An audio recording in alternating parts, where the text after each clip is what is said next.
Welcome back. In this video, you'll learn about several ways to prepare text for processing. Text data usually needs some cleanup before you can start processing. Typical cleanup tasks can be performed by tools such as AWS Glue Data Brew or Amazon SageMaker Data Wrangler, or through Python code. No matter what method is most appropriate, you perform some general processing tasks. For example, you'd remove leading and trailing whitespace and change the case to lowercase or uppercase. You'd remove HTML, XML, or other markup tags. You'd also convert numerical values to text. For example, imagine that you'll need to process some prices as text data. You'd change the numerals in a price of $9.99 to their word equivalents. Continuing with the typical processing task, you'd also remove punctuation. And finally, you'd reformat the text. As with all tasks, you'll need to experiment to see what gives you the best results. Tokenization splits text into smaller parts using whitespace and punctuation. The sentence, "I don't like eggs," could be tokenized into these tokens: the letter I, the word fragment don't, the letter T, the word like the word eggs, and the period. Exactly how this is done depends on the tokenizer you use. The generated tokens are then used in the next steps of the processing pipeline. Stop words are words that both frequently appear in sentences and that don't contribute too much to the overall meaning. Removing stop words will reduce the number of words that need to be converted to numbers for the machine learning algorithm to learn. In the example, the meaning of the sentence isn't lost by removing the stop words. Be careful not to remove stop words that are appropriate for the business problem you're trying to solve. For example, when performing sentiment analysis, you'd want to keep words such as not, because they can change the sentiment of the sentence. You can make your own list of stop words. Many ML packages provide lists of stop words that have been curated. One example of this is the Natural Language Toolkit, or NLTK. It's often easier to start with those pre-made lists and exclude specific words that you want to keep. Like most other ML tasks, you'll need to experiment with the stop word removal to see what strategy gives you the best results. In the English language, a word has many different forms that can be used grammatically. For example, consider this word series based on the stem play. You can have play, plays, playing, and played. When you build a model, you'll want to make sure words with the same meaning have the same impact on the algorithm.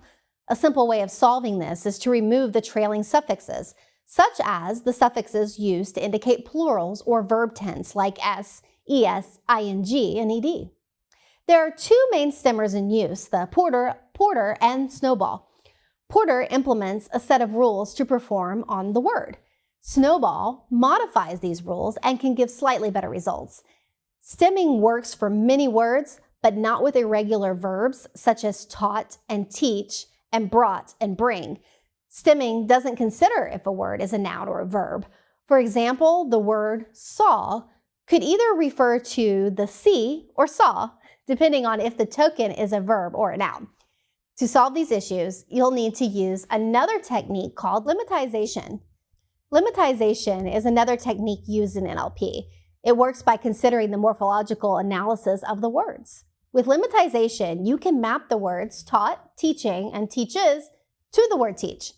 NLP tools provide functions to perform lemmatization, which are derived from language-specific dictionaries that are produced by human beings. These dictionaries map a word back to its lemma, and they account for the context of the word. It's easier to build a stemmer for a language than it is to build a lemmatizer. Stemming tends to be faster because it performs some string manipulation. A lemmatizer is slower because it needs to look up each word, and you might also need to calculate what part of speech a word is. Which tool gives you the best results depends on the type of problem you're solving and the trade-offs you can make in performance versus accuracy. In the example, the lemmatized version has fewer tokens because are and was are mapped to be. This could improve the results of the model you're training depending on the problem. You can use managed services to perform many text processing tasks. Both AWS Glue Data Brew and Amazon SageMaker Data Wrangler can perform many of these cleanup tasks you've learned about in this section. The tool you use will depend on your data processing requirements. Now, one advantage of Data Wrangler is that you can use custom scripts. These scripts can be Python code snippets that manipulate the data. In this section, you learned about some of the common text preprocessing tasks. Text cleanup includes converting the case to a standard case, removing white space, removing HTML tags, and converting numbers to text. Tokenization covered converting sentences to words and punctuation. Stop word removal looked at removing commonly used words from sentences to reduce the number of features. Stemming covered using simple parsing techniques to return a word to its root form, while lemmatization looked at using human-curated lists to map words back to a common form. These are some of the tasks you might do when you prepare your text. Not all NLP tasks need all of these steps, and you should experiment with each problem to see which task gives you the best results. Thanks for watching. In the next video, you'll get an overview of how to create numeric representations of words with vectorization.